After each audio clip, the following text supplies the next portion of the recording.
Alléluia. Hallelujah. Gloire à Jésus. Sifa kwa Mungu. Gloire à Jésus. Sifa kwa Yesu.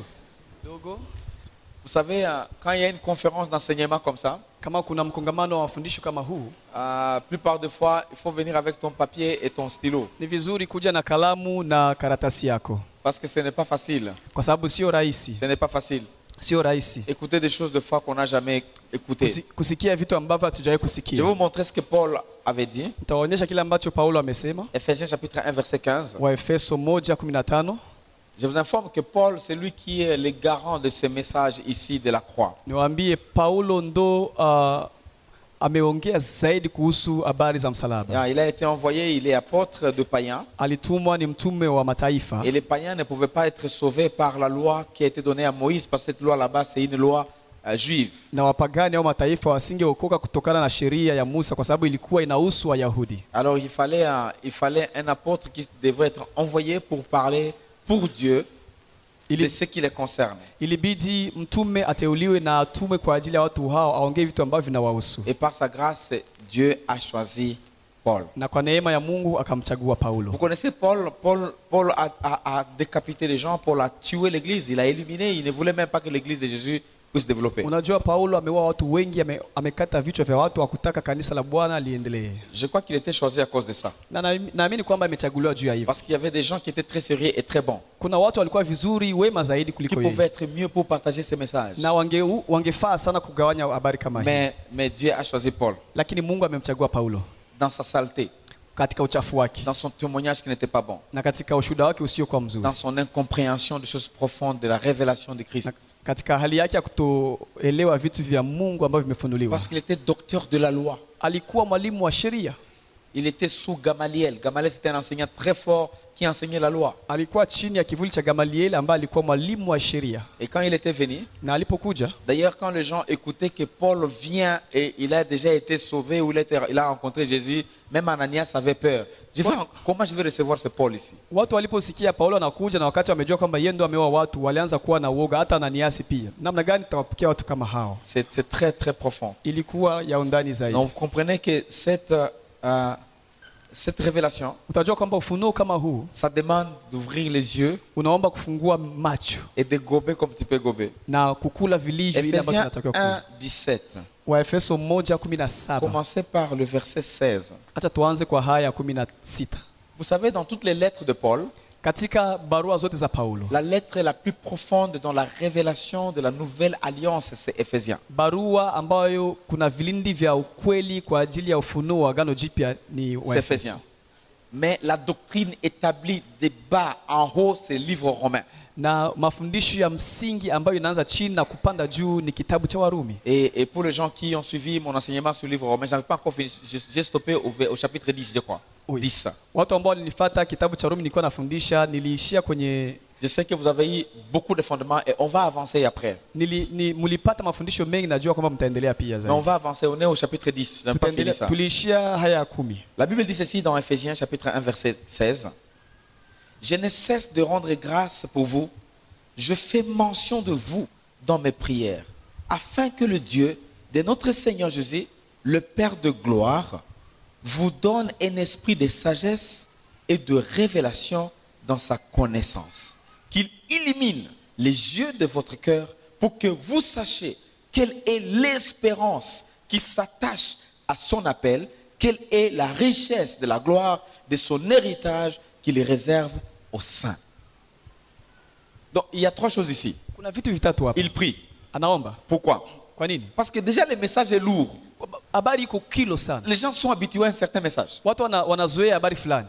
Et les Éphésiens, na Waefeso, ils avaient aussi les religions. Walikuwa na dini zao. Mais avoir cette révélation, na kupokea ça n'entrait pas comme il fallait. Haikuwa inaingia vilivyo. Et c'est comme ça que Paul dit, je prie pour vous. Na ilibidi Paulo aseme na waombea. Il y a les gens, en écoutant le message de la grâce, le cœur de Dieu, ils pensent que Dieu, qu'on leur dit, allez pécher. kwamba wanawaambia nendeni mkafanye dhambi. C'est comme ça que les gens qui prêchent la grâce, ils sont souvent mal interprétés. Na ndio maana watu ambao wanafundisha kwa ajili ya neema wanatafsiriwa vibaya sana. Voilà pourquoi moi je dis, Ndio maana si nasema on ne mimi t'a pas encore posé la question, kama hawajakuswali qui est dans Romains chapitre 5, ambao ni Warumi sura ya 5. est-ce qu'il faut maintenant qu'on pêche pour que la grâce puisse continuer? Je, tufanye dhambi sasa kwa sababu neema ya Mungu Si on ne ipo? t'a jamais posé cette question, Kama hawajakupoze swali kama hiyo, c'est-à-dire que tu n'as jamais prêché l'évangile de yani la grâce. hawajawahi kuhubiri. Dans le vrai injili ya évangile, neema. Kwa hiyo habari njema nzuri doit être trop bon pour être vrai. ni nzuri sana ili iwe ya kweli.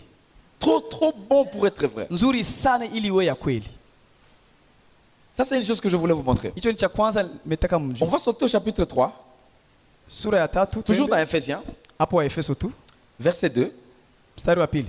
La Bible parle de quelque chose là. Et Bila 3. sema kitu kimoja hapo. La Bible dit, si du moins vous avez appris comment je fais part de la grâce de Dieu qui m'a été confiée pour vous. La grâce m'a été confiée pour vous. Neema nimepewa kwa ajili yenu. C'est par révélation que j'ai eu connaissance du mystère. Mystère, c'est quoi?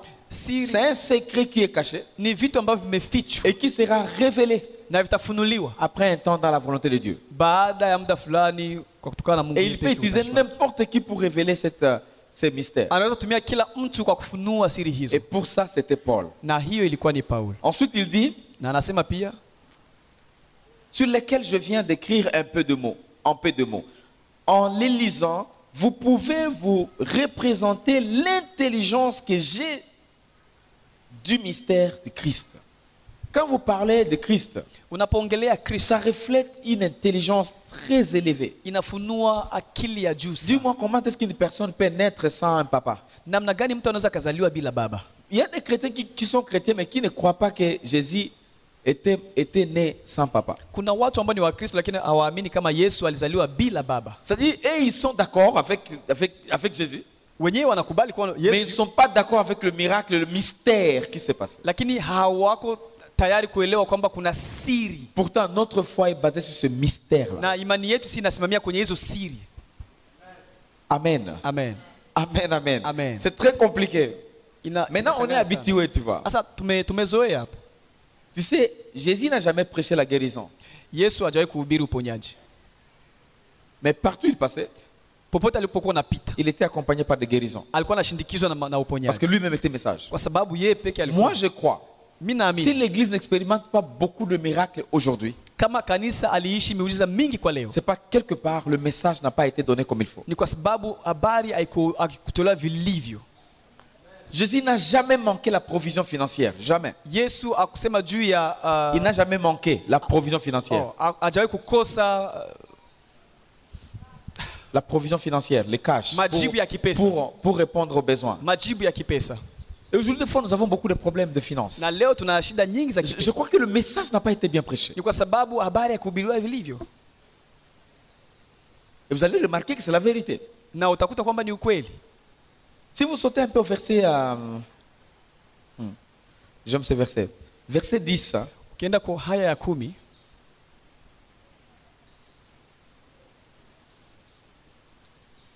C'est pourquoi les dominations et les autorités dans le lieu céleste connaissent aujourd'hui, par l'Église, la sagesse infinie, variée de Dieu. Les dominations, les autorités, le pouvoir qui sont dans l'air uwezo uko katika anga comprennent inaelewa la puissance uwezo qui est dans le message. na La question que habari- nous avons, quel est swali, le message que nous prêchons? ni habari gani tunatangaza? Des fois, nous sommes centrés sur... c'est vrai, la sorcellerie existe. Kweli uchawi upo, C'est vrai, la magie existe. kweli mazingaombo yapo, C'est vrai, les démons existent. kweli mapepo yapo, Mais la puissance de Jésus lakini uwezo wa Yesu est au-delà de tout ça. ni juu ya kila kitu. Si et seulement si, Ikiwa tu cette puissance est prêchée convenablement. huo uwezo unahubiriwa vilivyo, Et c'est comme ça que vous trouverez les gens. ndio maana mtakuta On watu leur dit, voilà, vous êtes sauvés par la grâce. umeokolewa kwa neema, Mais lakini dès que vous êtes sauvés, unapookolewa la baadaye, grâce finit. neema Il faut inaisha. maintenant continuer dans la loi. Ni lazima uende katika C'est sheria. comme ça que les gens viennent à Jésus. Ndio watu wanakuja kwa Yesu, Et après avoir été à Jésus, baada ya kuja kwa Yesu ils reviennent à Moïse. wanarudilia Musa. quelque part le message n'est pas clair. kuna sehemu ambapo habari haikuhubiriwa vilivyo. Laisse-moi raser rapidement les 7 dispensations parce que c'est très important. Acha niongee nyakati 7. Dispensation, c'est quoi? Nyakati kama hizo La ni nini? dispensation, c'est quoi? Comment je vais dire? C'est une période de temps. Ni muda wa nyakati.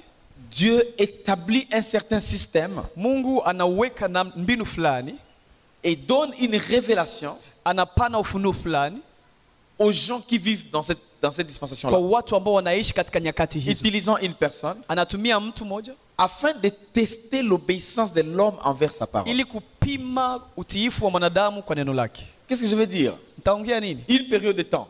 Muda fulani wa nyakati, Dieu donne sa parole. Mungu anapana neno. Il teste l'homme selon son obéissance. Anampima mtu sawasawa na utiifu Et wake. chaque dispensation Na kila nyakati avait des échecs et de réussites. kulikuwa kukosa na kufaulu.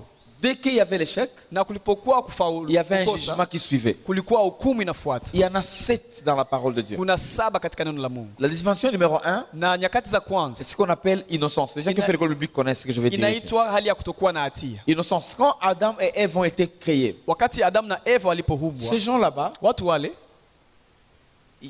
comme on nous a dit hier, ils n'avaient pas prié pour qu'ils soient créés. walituambia jana hawakuomba ili kwamba waombiwe, Mais ils lakini sont trouvés dans les jardins. walijikuta Tout katika était shamba. pourvu. Kila kitu kilikuwepo Tout tayari. était là. Kila kitu Il y avait la kilikuwepo. nourriture. Kulikuwa Il y chakula, avait les plantes. kulikuwa Il y avait mimea, l'environnement. kulikuwa Tout mazingira. était là. Kila kitu kilikuwa Sans prière. bila maombi, Par grâce. kwa neema, Par l'amour de Dieu. kwa upendo wa Il Mungu. les a mis là. Na akaweka Il a pale. tout organisé avant que l'homme ne soit. Akaweka kila kitu kabla mwanadamu hajakuwa. Maintenant, Na il y sasa avait un message. kulikuwa ujumbe. Le message qui était là, Ujumbe ulikuwa nini? ne mangez pas les fruits. Usikule tunda, Fixe-toi à moi. uniangalie mimi. Ne mangez pas les fruits. Usikule tunda. Vous vous souvenez? Il y Unakumbuka? avait beaucoup de plantes. Kulikuwa mimea mingi. Il y avait même la plante Kulikuwa mti de vie. wa Il uzima. y avait une autre plante Kulikuwa mti de mwingine connaissance du bien et du mal. wa ujuzi wa mema na mabaya. Pourquoi il va mettre les deux? Kwa sababu gani aweke hayo? C'est pour tester l'homme Ni kwa ajili ya kupima à mwanadamu l'obéissance. kwa utiifu wake. Tu ne peux pas obéir Hauwezi ukatii s'il y a un seul choix. kama kuna chaguo moja tu. Comment tu vas obéir? Utatii On namna gani? obéit Tunatii quand il y a deux choix. kwa sababu kuna uamuzi mbili. Quand il y a un seul choix, c'est une contrainte. Tu vas obéir à quoi? Kama kuna chaguo moja ni lazima tu. C'est comme un garçon qui veut se marier. Ni kama vile mwana kijana anataka oa. On ne présente qu'une femme Tunamletea mwanamke et mmoja. on dit choisis. Tunasema chagua. Quel choix?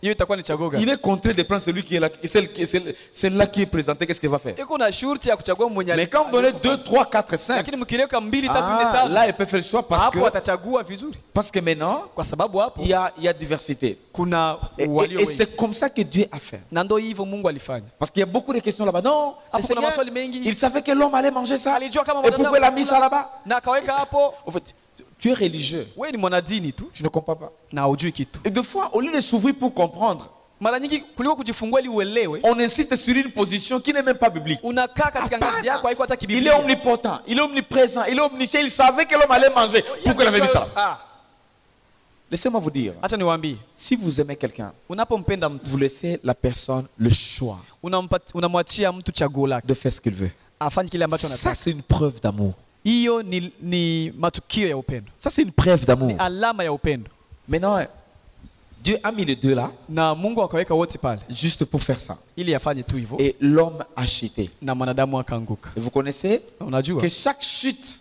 kila anguko était accompagnée par un jugement. ilikuwa inafuatiwa na hukumu. Ça a commencé à la création Ilianza kwa uumbaji jusqu'à ce que l'homme a mangé le fruit. mpaka mwanadamu alipokula tunda, Et quand l'homme a mangé le fruit, na alipokula tunda jugement a suivi. hukumu Quel ikafuata. était le jugement? Ilikuwa hukumu gani? Chasser du jardin. Kuwafukuza katika shamba, Et la conscience a commencé. na hali ya kujua Je vous dis ikaanza. que chaque dispensation Kila nyakati a un message. ina ujumbe fulani, Et ce message là-bas na ule ujumbe teste l'obéissance inapima de utiifu wetu l'homme envers Dieu. wa mtu kwa Mungu. J'insiste là parce que quand il enseigne, Nasisitiza kwa anapofundisha on peut avoir la confusion. tunaweza changanikiwa. Nous connaissons tous ici les versets bibliques. Sio wote tunajua mahaya za Et Biblia, des fois nous embrayons. na tunajichanganya mara nyingi. Et Moïse a vu le feu. Et Moïse a vu le feu. Voyez le feu au nom de Jésus. Tuma moto kwa jina la Yesu. Bon, c'est bien. Ni vizuri. Mais bon, est-ce que c'est le message du moment? Je, ni Est-ce que c'est le message aujourd'hui? ni ujumbe wa leo. Oui, Jésus n'est pas venu pour enlever pour enlever, pour diminuer, pour enlever la loi, pour casser la loi, mais il est venu pour accomplir. Kweli Yesu hakuja juu atoe sheria, lakini alikuja kuitimiza. Accomplir signifie Kutimiza maana yake il a vécu la loi aliishi kwanza sheria pour faire arriver la loi à la fin. ili aifikishe kwenye mwisho wake. Deuxième dispensation, Nyakati za pili c'est que on commence à la sortie du jardin. tunaanza kutoka kwenye shamba la Ça Edeni. s'appelle Sasa la conscience. inakuwa nyakati za kujua, Cette conscience ici, nyakati za ujuzi. Sasa l'homme quitte. mwanadamu anatoka, Et ça arrive jusqu'au niveau des déluges. inafika mpaka wakati wa gharika. Qu'est-ce qui s'est passé? Kulipitika nini? Vous connaissez l'histoire de Caïn et Abel. Unajua historia ya Kaini na Abel. Vous connaissez comment est-ce que le monde a commencé à se multiplier dans la haine, dans la complication, dans beaucoup de choses. Unajua isi ulimwengu ulianza endelea katika chuki. Regardez même Genèse 6:5. Ça va te parler que la méchanceté de l'homme Mwanzo 6:5 nasema a continué, ubaya s'est wa multiplié. mwanadamu ukaongezeka duniani. Pourtant, cette période ici, Na wakati huo Dieu gérait le monde par la conscience humaine. Mungu alikuwa anachunga dunia La kwa hali ya conscience. La conscience. zamiri C'est ya là, mwanadamu. c'est là dans Romains chapitre 2 verset 15. La Warumi conscience, 2:15. la conscience, la conscience, Zamiri, la zamiri, conscience. zamiri. Mais la Lakini méchanceté, on peut être conscient, mais je suis conscient, mais je vais le faire consciemment. unaweza kuwa unajua na unaifanya kwa sababu na wakati unaijua tu. Et la Bible dit que Dieu a trouvé que le monde était déjà corrompu. Biblia inasema kwamba Mungu akaona kama dunia imeharibika Et il a détruit le monde par l'eau, par déluge. na akaharibu dunia kwa maji. Ça, c'est la deuxième dispensation. Hiyo ni nyakati za pili. Maintenant, il y avait le salut dans cette dimension-là. Kwa wakati huo kulikuwa wokovu. Comment est-ce qu'on pouvait être sauvé? Watu wangeokolewa namna gani? Lors de Noé, Wakati wa Nuhu les messages étaient uniques.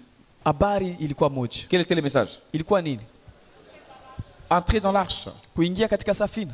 Mais toi, parce que tu es évangéliste international, Wewe kwa sababu kwa mwinjilisti wa kimataifa. reçois Jésus. Pokea Yesu. Reçois Jésus. Pokea Yesu. Qui connaît Jésus là-bas? Nani amjua Yesu pale?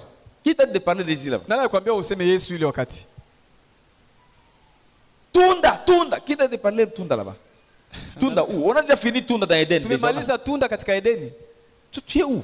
Uko wapi? Et ça, c'est un problème. Na hiyo ni shida. Raison pour laquelle nous devons grandir. Ndio maana ni lazima Pour tukue même savoir si le message c'est le vrai ou le faux. kujua ujumbe huu ni wa kweli au Il mbaya. faut une maturité. Ni lazima Et c'est kukoma. ça la maturité. Na hiyo ndio On kukoma. amène les gens pour nous donner des choses qui sont dures. Tunaleta watu kutupatia vitu vigumu Vous zaidi. savez, si vous êtes habitué à prendre le lait, Ukizoea kunywa maziwa, lorsqu'on va vous donner les os, wakupatia mifupa vous sasa, allez commencer par casser vos dents. utaanza kuvunja meno yako. Acceptez, ça va encore pousser. Kubali tu, lakini itaota tena. Amen. Amen. Après cette dispensation-là, Na baada ya nyakati hizo les gouvernements humains.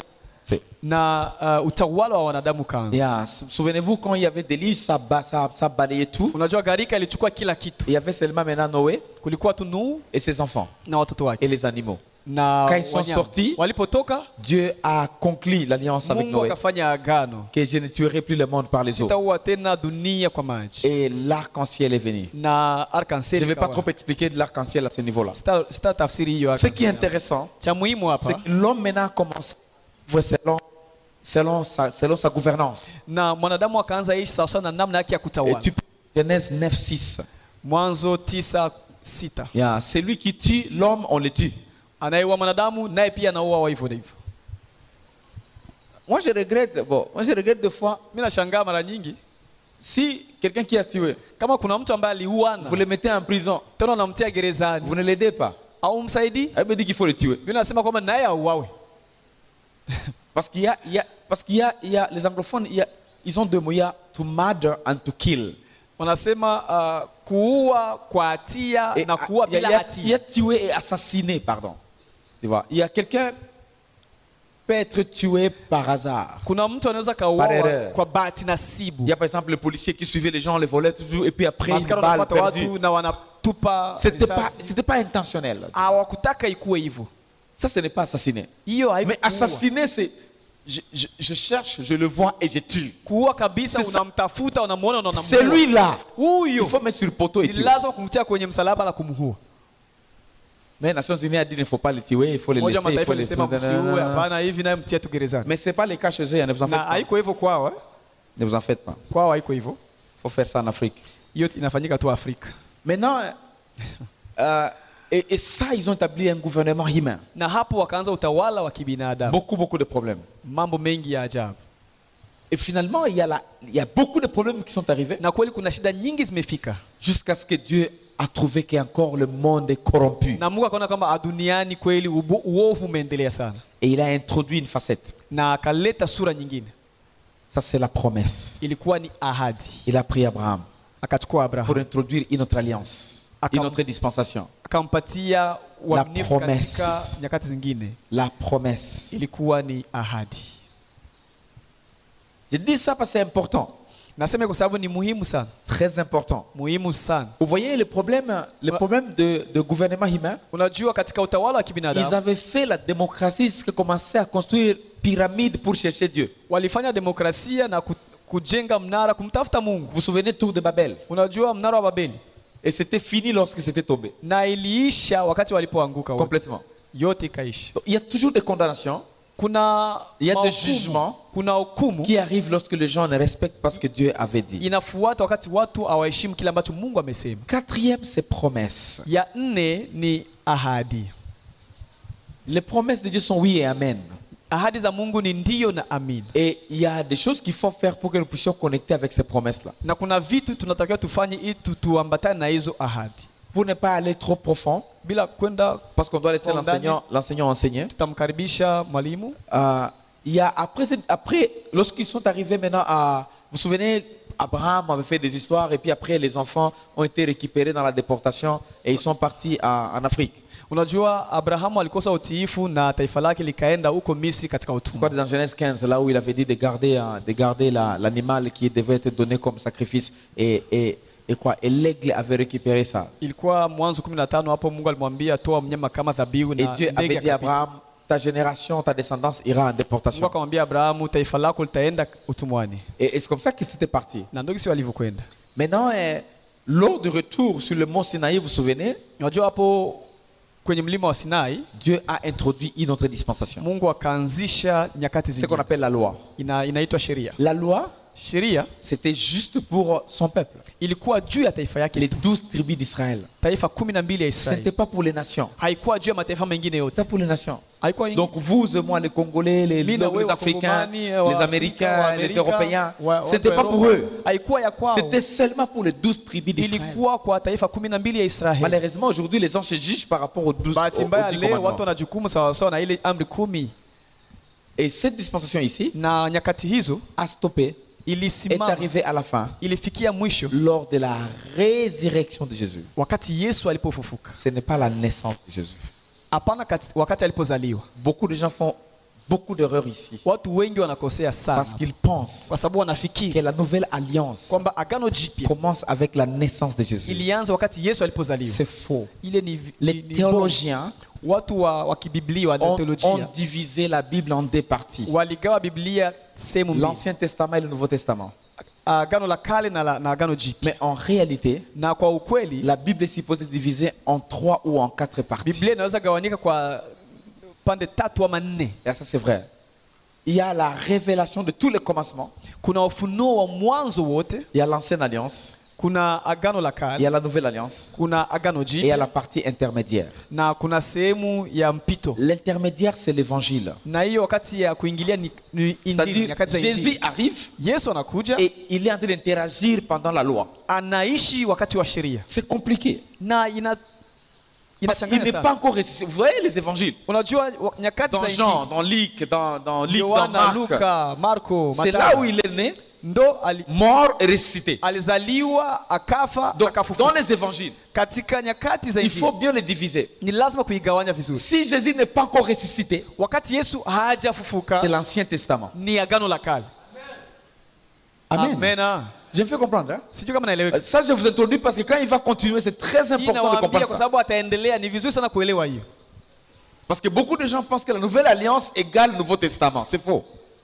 Una? Nouvelle Alliance égale Nouveau Testament. Watu wengine wanafikiri kwamba agano jipya ni Bon, voilà. C'est compliqué. Hein?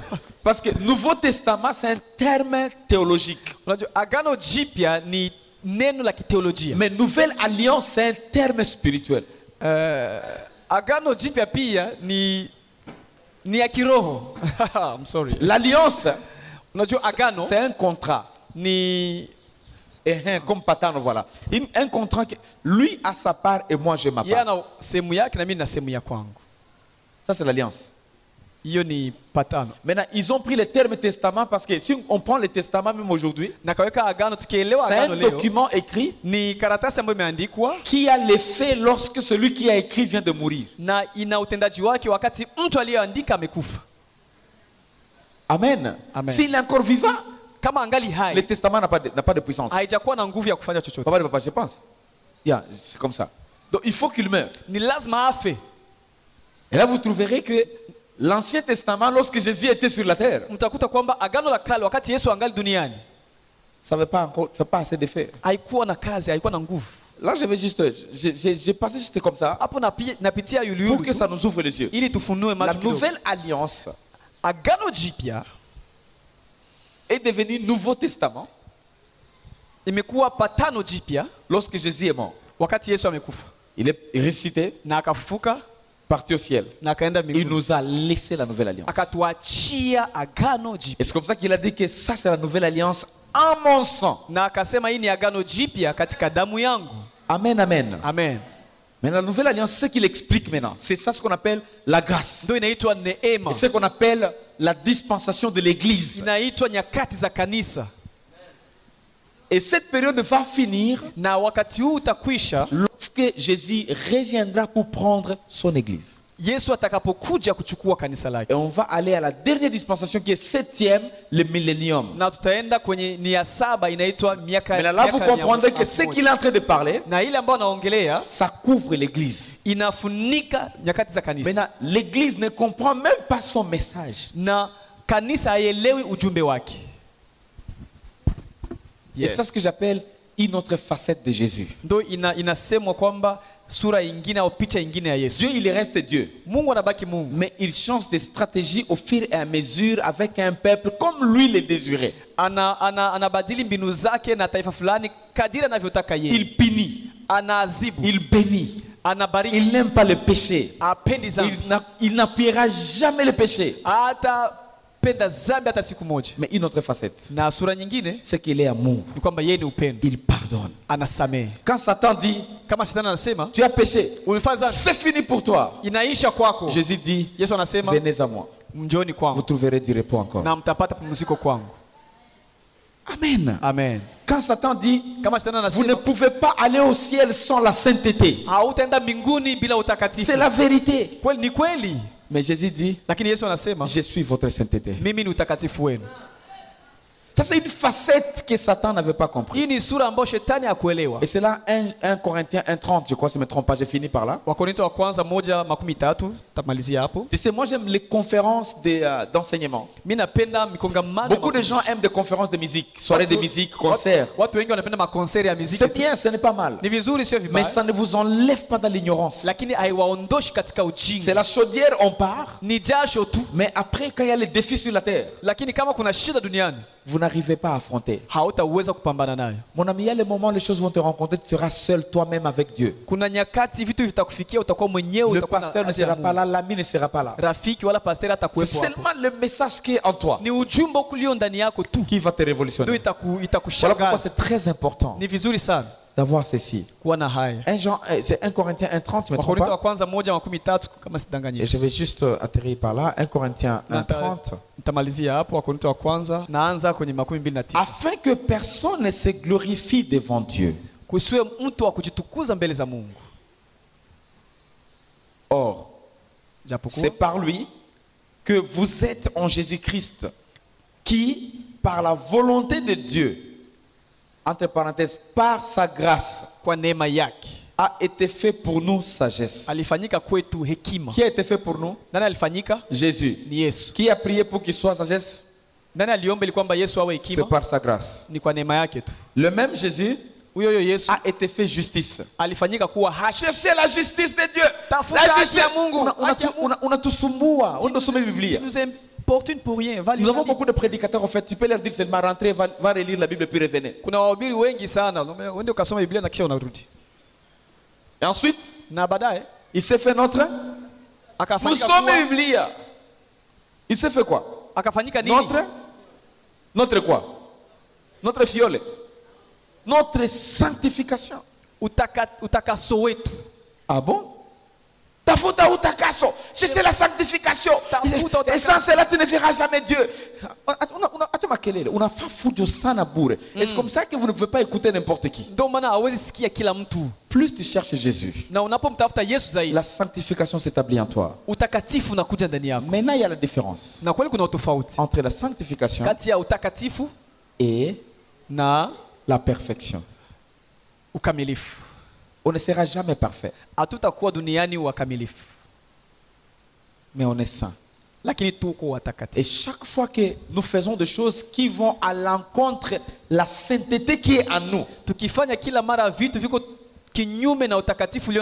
on va manquer la paix et la joie jusqu'à ce qu'on dise Seigneur pardonne-moi pour que je recommence encore. C'est ça ce que vous appelez péché, n'est-ce pas? Cherchez à nous repentir. Et enfin, il est notre rédemption. Donc, il parle de la grâce. Il nous révèle, il nous aide à connecter avec le vrai message.